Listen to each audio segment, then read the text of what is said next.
5h, 7h. Europe 1, bonjour. La revue de presse internationale sur Europe 1 nous emmène d'abord au Royaume-Uni. Bonjour Sarah Menahi. Bonjour. Vous êtes à Londres pour Europe 1. Sarah, de quoi parlent les médias britanniques ce matin ? Du plus célèbre tueur en série de l'histoire, la fin de plus d'un siècle de mystère, titre The Express. Le tabloïd nous explique que des chercheurs anglais ont isolé l'ADN de Jack l'Éventreur sur un châle porté par la 4e victime du tueur.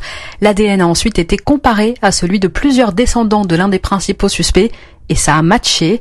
Les descendants des victimes de Jack l'Éventreur veulent une nouvelle enquête, titre de son côté le Daily Mail, qui a recueilli le témoignage d'une femme qui a engagé une équipe d'avocats pour demander de nouvelles investigations. Le journal The Guardian donne lui des détails sur le suspect, Aaron Kosminski, immigré polonais qui vivait dans le quartier de Whitechapel à Londres au moment des faits et qui avait été interné ensuite à l'asile où il est resté jusqu'à sa mort. Le journal The Times précise lui qu'il existe encore quelques sceptiques qui arguent que la contamination de preuves doit aussi être envisagée. Nous partons maintenant en Turquie. Mathilde Warda, vous êtes à Istanbul pour Europe 1. À la une des journaux turcs, Mathilde, les ennuis judiciaires du maire d'Istanbul.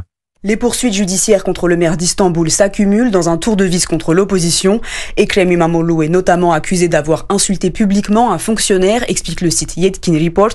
Il risque jusqu'à 7 ans de prison et une interdiction politique. Il avait critiqué le procureur général d'Istanbul pour l'arrestation du responsable de la section jeunesse du même parti que lui. Le procès débutera le 11 avril, le même jour qu'une autre audience pour une affaire plus vieille, rappelle l'agence de presse Anka. L'édile de la plus grande ville de Turquie accuse directement le président turc de vouloir le mettre hors d'état de nuire politiquement, peut-on lire sur la BBC Turkçe. Ekrem İmamoğlu est l'une des principales figures d'opposition du pays et serait un potentiel candidat aux élections présidentielles de 2028. Nous sommes enfin en Argentine. Flora Genoux, vous êtes la correspondante d'Europe 1 à Buenos Aires. Les gros titres de la presse chez vous. Une nouvelle évasion de prisonniers, 6 hommes détenus dans un centre de garde à vue en plein cœur de Buenos Aires. La piste d'une complicité au sein de la police est étudiée, relève Perfil, qui souligne les fugitifs purgeaient tous une peine préventive et auraient donc dû se trouver dans une prison. Selon le ministre de la Sécurité de la ville de Buenos Aires, cité par TNE, 95% des personnes détenues dans des centres de garde à vue ou commissariats devraient ainsi être en prison. Un dysfonctionnement qui a commencé en 2020 avec des cellules de commissariat surpeuplées, ce qui facilite les évasions à répétition, remarque La Nation. Fin novembre encore, c'était 11 détenus qui s'échappaient par le toit d'un commissariat, rapporte Clarín.